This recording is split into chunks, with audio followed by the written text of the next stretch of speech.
नमस्कार श्रोते मित्र हो. बोलती पुस्तके सादर करत आहे ज्येष्ठ साहित्यिक ग. बेहरे लिखित कादंबरी उतरंड, प्रकरण 9. मला दौऱ्याला जायचं होतं. त्या तयारीला मी आज लागले. एरवी मी जाईला बरोबर घेऊन जात नव्हते, पण यावेळेस मी तिला बरोबर न्यायचं ठरवलं. मला कोणाचा तरी आधार हवा होता. फोनवरचं बोलणं तिनं ऐकलं होतं. तिच्यासमोर चोरून ठेवण्यासारखं काहीच नव्हतं. स्वतःच्या पायावर आता उभं राहायचं, यामुळं कदाचित माझा स्वर बदलला असेल, आविर्भाव बदलले असतील आणि तिला ते जाणवले असतील. माझ्या प्रत्येक बऱ्या वाईट गोष्टीला जाई साक्षी होणार होती, कारण ती माझ्या देहाचा आता एक अविभाज्य भाग होऊन राहिली आहे. यापूर्वी दिवसाढवळ्या तिनं माझ्याशी शारीरिक लगट फारशी केली नव्हती, पण फोन खाली ठेवता ती चटकन माझ्याजवळ आली आणि तिनं मला मिठीत घेतलं आणि पुरुषी पद्धतीनं तिनं माझा मुका घेतला. माझ्या एक गोष्ट लक्षात आली की एरवीचा माझा सावधपणा, अल्लडपणा सारं काही रक्ताची सळसळ निर्माण झाली की बदलून जात असे. अशा वेळेला समोर जो आधार दिसेल, आजवर तो पुरुष असे, त्या आधार वृक्षाला मी सारं काही वाहून टाकीत असे. दुपारी 2-3 वाजता दौऱ्यासाठी निघणं भाग होतं.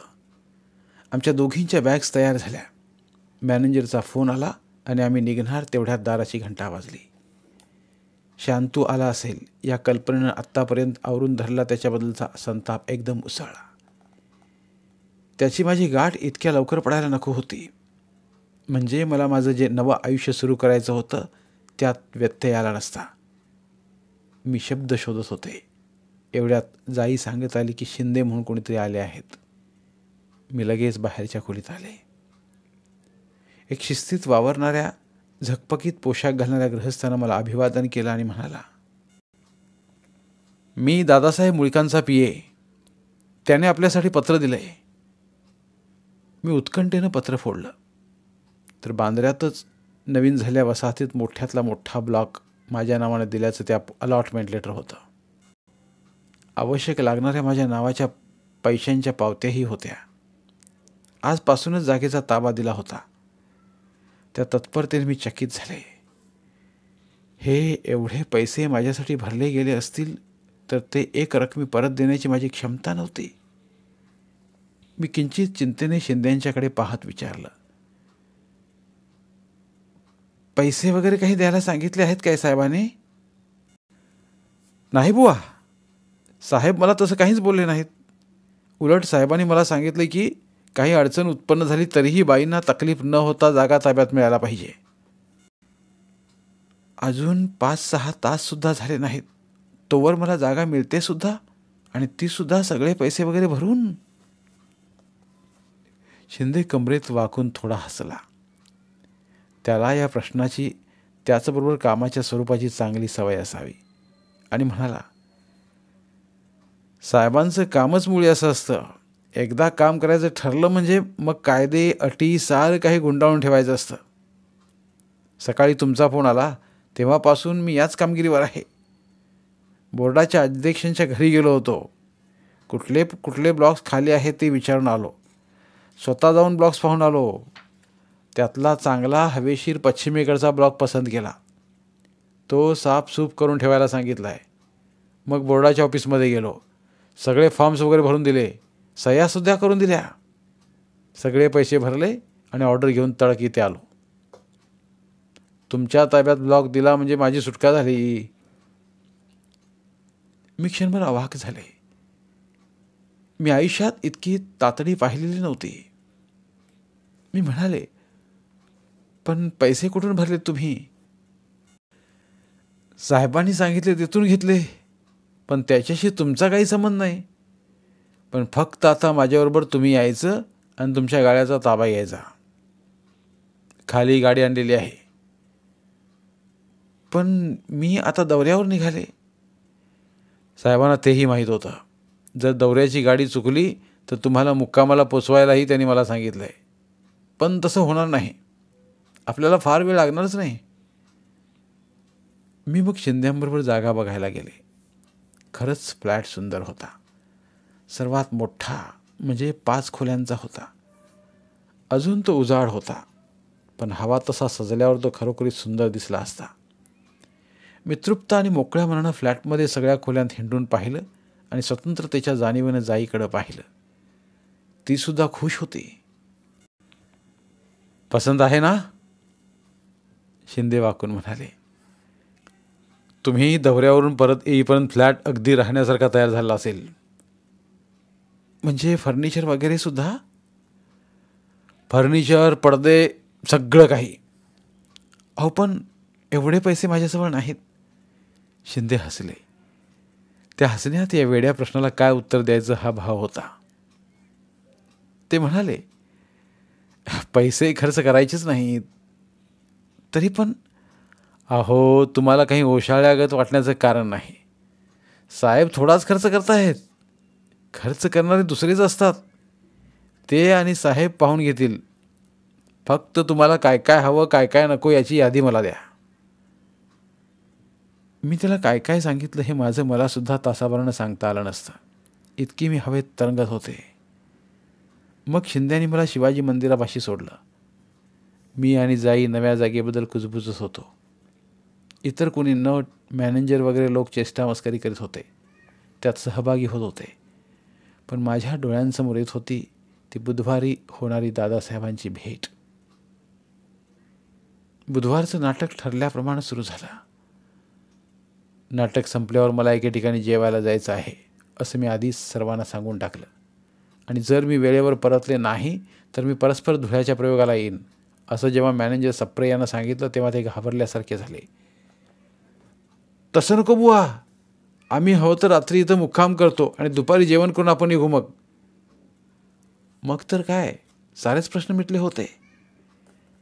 त्या दिवशी नाटकातील भूमिका मी सरावाने करीत होते, पण माझं मन कामात नव्हतं. एका पतिव्रता स्त्रीची, सोज्वळ वहिनीची, मायाळू ताईची भूमिका मी करीत होते. पण मनात मात्र मी अभिसारिका झाले होते. पुरुष काय मला नवीन थोडेच होते, पण असला विक्षिप्त उदार पुरुष मी पाहिलाच नव्हता. राजकारणात गुंतलेल्या रंगेल पुरुषांची मला माहितीही नव्हती. नाटक संपलं. मी ग्रीनरूममध्ये येण्याच्या आधीच एक युनिफॉर्ममधील ड्रायव्हर अदबीने माझ्यासमोर उभा राहिला. मी बोलले सुद्धा नाही. मी नुसती मान हलवली. तो दूर कोपऱ्यात जाऊन उभा राहिला. मेकअप पुसायच्या ऐवजी उलट ठाकठीक केला. फक्त नाटकातले कपडे बदलून टाकले आणि जाईला घेऊन ड्रायव्हरच्या मागोमाग येऊन त्यानं दार उघडल्या गाडीत येऊन बसले. पावसाळी हवेचे ढगाळ वातावरण, अंधारलेली रात्र, गूढ रस्ते आणि निशब्द आसमंत, यामुळे एखाद्या अज्ञात आणि गूढ प्रदेशात मी चालले आहे असं मला वाटत होतं. जाई तशी बिलगून बसली होती आणि माझ्या पदराआडून तिने माझा हात घट्ट पकडला होता.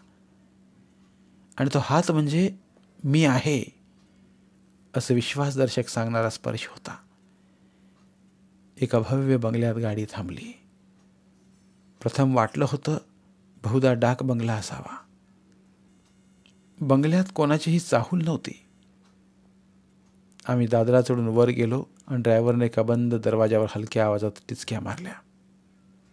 आतून गंभीर आणि दरारायुक्त आवाज ऐकू आला. आवाज थोडा पसरट होता. मद्याच्या झिंगीतून येणारा हा आवाज माझ्या ओळखीचा होता.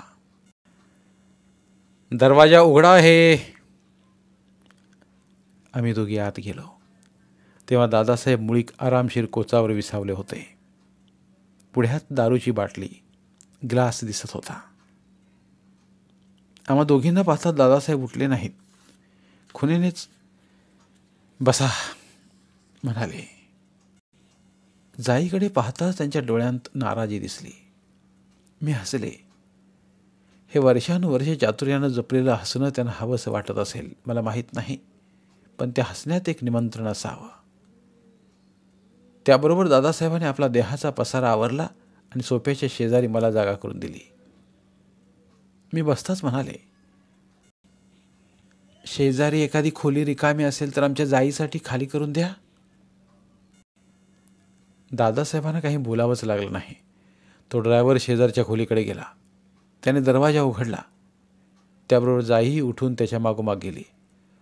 फक्त जाण्यापूर्वी तिने माझी छोटी बॅग उघडून कोपऱ्यातल्या टेबलावर ठेवली. मग दरवाजे बंद झाले आणि तो बंगलाही निशब्द झाला. पुढचं सारं संभाषण शब्दशः मला आठवत नाही, कारण मीही मग त्यांच्याबरोबर मद्य घेऊ लागले. दादासाहेब अगदीच अबोल होते. ते फक्त माझ्याकडे न्याहाळून पाहत होते. कधी क्वचित त्यांचा हात पाठीवरून फिरे, पण त्यांच्या पाहण्यात आणि स्पर्शात काही विशेष घडतंय असा हावरटपणा मुळीच नव्हता.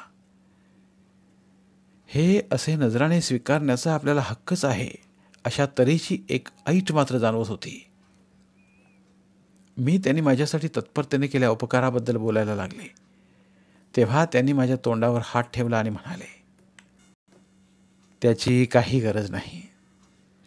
माझ्या माणसासाठी वाटलेलं ते करीन मी. आणि खरोखरच मला तो अनुभव आला. जागेचा प्रश्न तर मिटला होता. शांतू कदाचित त्रास देण्याची शक्यता आहे हे लक्षात घेऊन आपोआपच त्याचा बंदोबस्त दादा मुळकाने केला. माझा नाटकाचा धंदा बरा चालला होता. म्हणण्यासारखे काही घडलेले नव्हते. दादासाहेब कधीतरी कदाचित 15 दिवसांनी आधी कळवून येत असत. खरं म्हणजे स्त्री हा आपल्या इभ्रतीचा, खानदानीपणाचा आणि सत्तेचा गौरव आहे. एवढ्यासाठीच त्यांना स्त्रियांची संगत प्रिय होती. कुठल्या स्त्रीला आवडावं असं त्यांचं रूप नव्हतं, परंतु त्यांच्याजवळ असणारी अप्रतिहत सत्ता, वागण्यातील अदब आणि दिलदारपणा यामुळे त्यांना सहन करणं शक्य होतं. मगरूर आणि अर्वाच्य भाषा मला 1-2दा ऐकायला मिळाली होती, पण काही म्हटलं तरी ते एक संरक्षणाचं कवच होतं आणि मला ते या घटकेला तरी सोयीस्कर होतं. बोलून चालून मी एक नटी होते. माझं चरित्र आणि चारित्र्य त्यांना माहीत होतं. त्यामुळं माझ्याकडून कसल्याही इमानाची त्यांना अपेक्षा नव्हती. माझ्या आयुष्यात घडलेल्या घटना मी कधीही विसरू शकले नव्हते. पुरुष स्पर्शाविषयी माझी ओढ आता आतूनच कमी व्हायला लागली असावी. त्याला कारण अर्थात जाईसुद्धा असू शकते. जाईनं माझा आता सर्वार्थानं कब्जा घेतलेला होता. मला तो पसंत होता. माझ्या नव्या घरात जाईसारखी सुरक्षित आणि निरुपद्रवी संगत मला हवीशी वाटत होती. यात काही चुकतंय असं वाटण्याइतकी अक्कलही मला नव्हती. पुढं काही कारणानं एका डॉक्टर नटमित्राशी बोलताना विषय निघाला. भीडभाड न ठेवता वाटेल ते बोलण्याची त्याची सवय होती. त्याने एक दिवशी विचारलं, आशाबाई, तुमचं वागणं नॉर्मल नाही. मला तो काय म्हणतोय समजलंच नाही, आणि समजलं तेव्हा माझा चेहरा गोरामोरा झाला. त्याबाबत तो म्हणाला, तुमचं रूप तुम्हाला सांभाळायचं असेल तर समलिंगी आकर्षणातून मुक्त व्हायला पाहिजे. स्त्रीच्या प्रकृतीला ते अतिशय घातक असतं. रोज पाहिल्यामुळे तुमच्यातले बदल तुम्हाला जाणवत नसतील, पण मी तुम्हाला सावधगिरीची सूचना देतो. वास्तविक त्याच्या हे लक्षात यावं असं माझ्याकडून काहीच चुकीचं वागणं घडलं नव्हतं. तशी कुणालाच शंका यायचं काही कारण नव्हतं. जाई माझ्याबरोबर दौऱ्यात येई तेव्हासुद्धा आम्ही कधी थिल्लरपणा केलेला नव्हता. मी त्याला विचारलं, माझ्याबद्दल ही भलती-सलती अनुमानं तुम्ही कशाच्या आधारावर काढता? तो म्हणाला, तुम्ही हा प्रश्न मला विचारू नका. एकतर मी काय सांगेन ते तुम्हाला समजणार नाही, कदाचित आवडणारही नाही. मी जरी एक नट असलो तरी डॉक्टर आहे हे विसरू नका. ह्या त्याच्या वागण्याचा माझ्यावर परिणाम झाला. घरात आल्यावर मी चोरट्यासारखी वागू लागले. जाईचा संपर्क टाळायला लागले. पण ते कसं शक्य होतं? तिने आणि मी एकत्र येण्याच्या वेळा जसजशी मी वेगवेगळ्या उपायाने टाळू लागले, तसा तिचा चिडखोरपणा वाढू लागला आणि माझा आत्मविश्वास मावळू लागला. मी तिच्या योजनेला बळी पडत असे, पण पूर्वी जशी तिच्या संगतीत धुंदी येत असे तशी धुंदी येईनाशी झाली. उलट पश्चातापाने मी पळू लागले. काय करावं हेच मला कळेना. पण एक अशी घटना घडली की माझं सारं आयुष्यच तिरपांगड झालं. एक नाट्यप्रयोग चालू असताना एका माणसाने येऊन बातमी सांगितली की भटमास्तर वारले आहेत. वास्तविक भटमास्तरांचा आणि माझा कसलाही संबंध उरला नव्हता. म्हणून ते वारले काय किंवा जगले काय याच्यामुळे मला काहीच सुखदुःख वाटायचं कारण नव्हतं. परंतु माझं सारं गतायुष्य या निमित्ताने माझ्यासमोर पुन्हा एकदा जागं झालं. मला एक आई आहे, मग ती कशीही असो, ती आता एकटी कशी राहील. मला एक मुलगी आहे, तिला तर मी विसरून गेले आहे.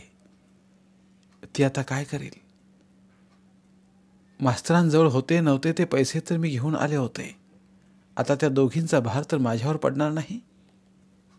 आणि तो मी पेलू शकेन काय या भयानं माझा थरकाप झाला. माझ्या वयाची मला प्रथमच जाणीव निर्माण झाली. शांतूबरोबरच्या संबंधांच्या अखेरी माझ्या लक्षात आलं होतं की त्याचं आणि माझं लग्न हे मुळातच नाटक होतं. कायदेशीर लग्न झालंच नव्हतं. मिळालेला डायव्होर्स खरा नव्हताच. म्हणजे या घटकेला मी खऱ्या अर्थाने भटमास्तरांची बायकोच होते. मी प्रत्यक्षात कशीही वागत असले तरी माझ्या प्रेक्षकांच्या दृष्टीने एक सोज्वळ गृहिणी होते. मी काय करायला हवं. खरं म्हणजे आपण किती एकटे आहोत, असमर्थ आहोत आणि मूर्ख आहोत याची जाणीव मला प्रथमच झाली. माझ्या जीवन यात्रेत मी एका शरीराची सोय पाहिली, पण या शरीराला अनेक अवयव असतात हे विसरून गेले. पण एक गोष्ट त्यातल्या त्यात बरी होती की कोणत्याही परिस्थितीत निर्णय घेण्याची शक्ती असणारे दादासाहेब आज माझे यजमान होते. आणि माझा योग चांगला होता म्हणून मला ते लगेच फोनवर भेटले. मग पुढचं तसं सगळंच सुरळीत घडलं. सुरळीत असलं तरी सोयीचं नव्हतं, पण प्राप्त परिस्थितीत मी त्याचा स्वीकार करायचं ठरवलं. आई आणि उल्का यांची जबाबदारी तर मलाच घेणं भाग होतं. त्या लगोलग माझ्या घरी आणल्या गेल्या. खाली मान घालून वावरणाऱ्या आईची मला कीव आली. खऱ्या अर्थाने तिचाच नवरा वारला होता, पण तिला शोक मात्र करता येत नव्हता.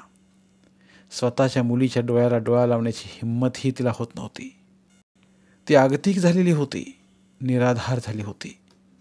मधल्या कालखंडात ती एकदम 15-20 वर्षांनी म्हातारी झाल्यासारखी वाटली. का कोणास ठाऊक, पानावर बसल्यानंतर एक घाससुद्धा तिला गिळवेना. तेव्हा केव्हा तरी माझी असणारी ही आई मला एका दुबळ्या स्त्रीच्या रूपात परत भेटली असं वाटलं.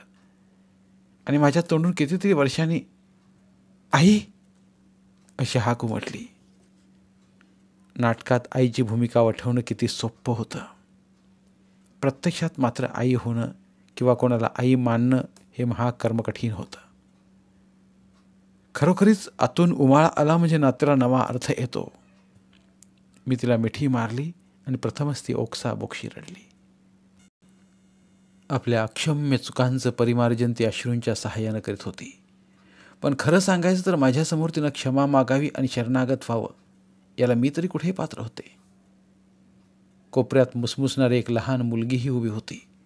तिनं तर आई नावाची वस्तू कधी पाहिलीच नव्हती. आईपणावर जिथे मीच हक्क सांगू शकत नव्हते तिथे दुसऱ्याच्या मातृत्वावर आग पाकडण्याचा मला तरी काय अधिकार.